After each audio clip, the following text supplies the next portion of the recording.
What's up, you guys? Sean Ross Sapp. I am joined by Carlos Toro. You know him from about every side of Fightful that there possibly is. You all can check him out on YouTube. Carlos, how you doing? Doing pretty good. Was not expecting to do this, but I'm excited nonetheless. This show approached us pretty quickly, and I used to do these predictions at the end of, preferably Raw. That way it'd give people time to watch our reviews, and I would chop it off. But now I'm like, you know what? I can find an extra 10 minutes throughout the week to live stream predictions. So that's what we're going to do.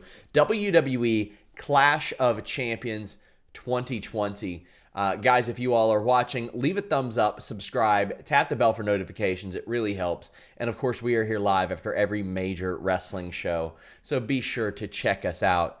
Carlos, where can they find you on YouTube?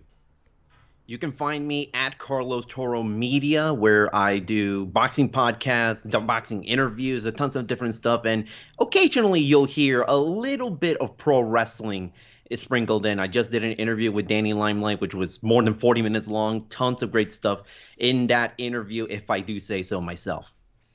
Well, we have Clash of Champions, and there are already 9 matches confirmed. Now, you have covered the wrestling side of things for a while for us. It is very rare to have 9 matches announced by Tuesday morning. Yeah. I mean, it is Clash of Champions, so every title is on the line. Yeah, even though almost every pay-per-view kind of has that feeling already. Well, we have Asuka against Zelina Vega, Raw Women's Championship. There ain't no way Zelina Vega wins this match. I am very confused why Zelina Vega gets a title shot after, which they already had said, okay, if she wins tonight, she'll get that title shot. Bianca Belair beat her like 6 times, but any thoughts on this one? I mean, this is maybe I'm curious to hear what the odds are. Like, Asuka's got to be like a minus 5,000 to win this.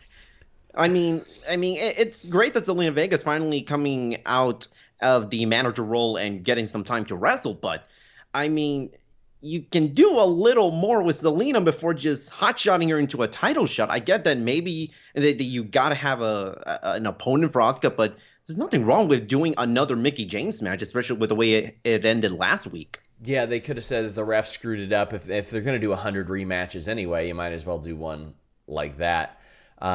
Raw Tag Team Championship, Street Profits against Andrade and Angel Garza for the 5th time. They have also had 5 singles matches. Street Profits are the first team to reach 200 days with that title since New Day. Do you think their reign comes to an end here? I like to think that at some point in time, you gotta give the other team a win. As much as I think, it's not exactly the right time for Street Profits to lose because there really hasn't been anything much beyond this Andrade and Angel Garza feud. At some point, you gotta give Garza and Andrade the titles if you keep doing these rematches over and over and over again, especially with the way commentary has kind of been treating them as sort of this FU Zelina Vega tour, just trying to prove that they are better off without her. Yeah, and the thing is, that if Andrade and Angel Garza win, the Street Profits are going to get like 2 or 3 more matches, and I don't want that anymore. The Street Profits and Bianca should all move to SmackDown. They should all move to SmackDown. 1, it's a better show, but 2, they haven't wrestled everybody on there. Now, the Viking Raiders, they're not going to face them for a while, so maybe that problem is kind of rectified there. But we have Shinsuke, Nakamura, and Cesaro defending against the Lucha House Party. I'm sure this match will be great, but another one that we have seen time and time again. Cesaro has faced members of the Lucha House Party like 6 times, but I think this match might steal the show if it gets time, and that's saying something because there's a few good ones on here. I think Nakamura and Cesaro win.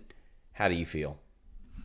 I agree. This the real story, and this is not really Cesaro and Shinsuke Nakamura. It's more about the growing issues between Lucha House Party. I think we're gonna see kind of get that reach a boiling point on Sunday, and I think Cesaro and Shinsuke Nakamura retain the title. I think you can do a little more with them as champions. Speaking of tag team championships, Nia Jax, Shayna Baszler. I don't want to say I'm enjoying their team. I'm enjoying Shayna in this team because Nia isn't doing a ton. She's doing some nice Samoan drops through tables, and they look really great. But I think that's by design that she's not doing a lot, because I think that like she wants to, and Shayna's picking up everything and doing it all, and it might cause some friction. I think the Riott Squad should win this, and I think they should be like you'll see from the 80s, maybe like 1990, that women's title match where the Jumping Bomb Angels won and just people went crazy. I think they can be the Jumping Bomb Angels team, where it's like they're not the top act like Sasha and Bayley were, but they're a good act and an attraction that can go over to SmackDown and face a team, or they can go to NXT and they can face Raquel and Dakota. I think that would be a great NXT main event one week. I think the Riott Squad win. They've also been protected. They haven't lost their last 7 matches as a team. How do you think this one goes? I kind of think that maybe Nia Jax and Shayna retain this one. It's a very, very weird match because, yes, I do agree that you can do a lot more with the Riott Squad as champion, especially bringing those tag titles to NXT. I think you can do a ton of different stories with the NXT teams down there, but I feel like WWE doesn't want to quite pull the plug quite yet on this Nia Shayna pairing. I think it's possible that they may see their title reigns go all the way to Survivor Series or whatever the October pay-per-view may be. Yeah, it all depends on when they want to split those two, and I guess we'll see. Bayley defends against Nikki Cross. Nikki Cross, again, this match has happened 100 times. I want to see Bayley win because I want Bayley to hit that 1-year mark as champion. Really, she kind of has. She went without it for a week, but I know that was integral to her title reign or her heel turn. But Bayley is approaching historic territory here. I think she gets the win, and I kind of hope that Sasha helps her win somehow. I think that Sasha should do it, because Sasha wants to take the title off of her. There's ways to do it. I just want to see Bayley retain. Yeah, I think it'll be a good match. Bayley and Nikki Cross have had some really good moments in their past matches where the wrestling has been phenomenal. But yeah, I mean, the story there is Bayley and Sasha Banks, and also you can still maybe, and if you don't want to do Bayley versus Sasha quite yet, there's still another feud with Bayley and Naomi. Naomi's beaten Bayley on SmackDown several weeks ago, and that still hasn't resulted in a title shot for her. So I'd love to see Bayley retain, then have a feud with Naomi before moving on to the Sasha feud. And Naomi has not been on TV since. She's missed a full month of action, so here's to hoping that she's okay.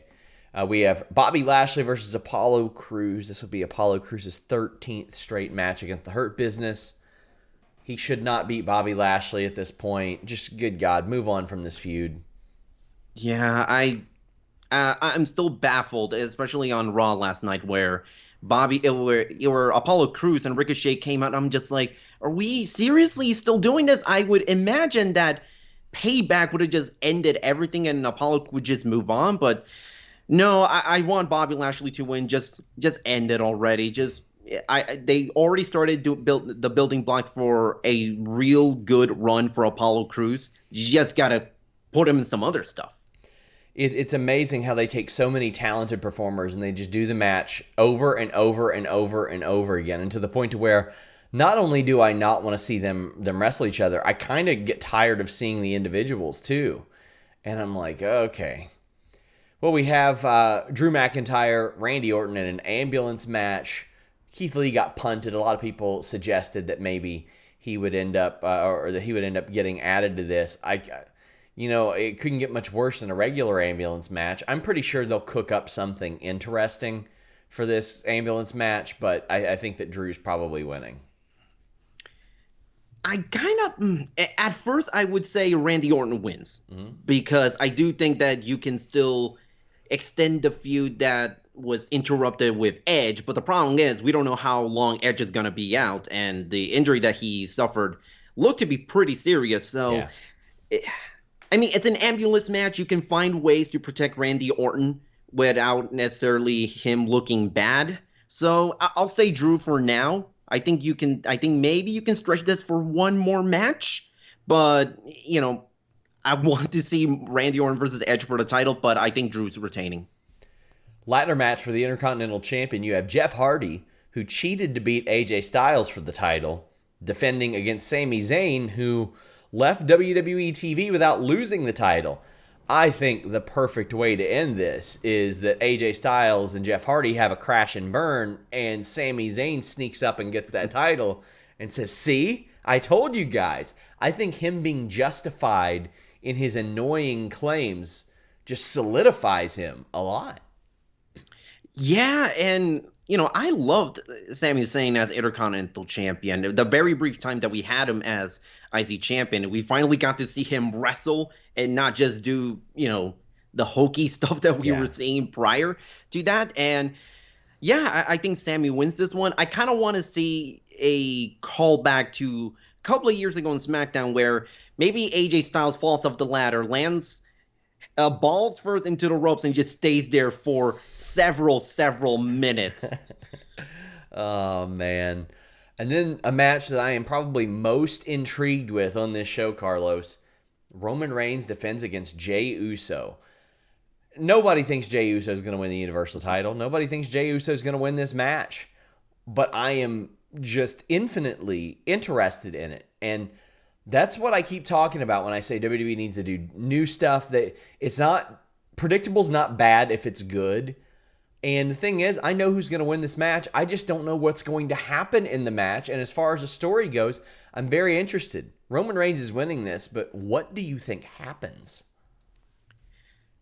It's a little out there, but I can totally see just Roman beating Jey like in a huge 7-8 minute squash match. And then Uso kind of realizes Roman is doing some absolutely incredible stuff with Paul Heyman. Maybe it is worth aligning with Roman and Paul. And maybe when Jimmy comes back, and then you have a real Samoan faction, and they started using the bloodline. I highly doubt they're gonna introduce that a lot on commentary and then just retire it after a couple of weeks. I think it does lead to Reigns and the Usos with Paul Heyman.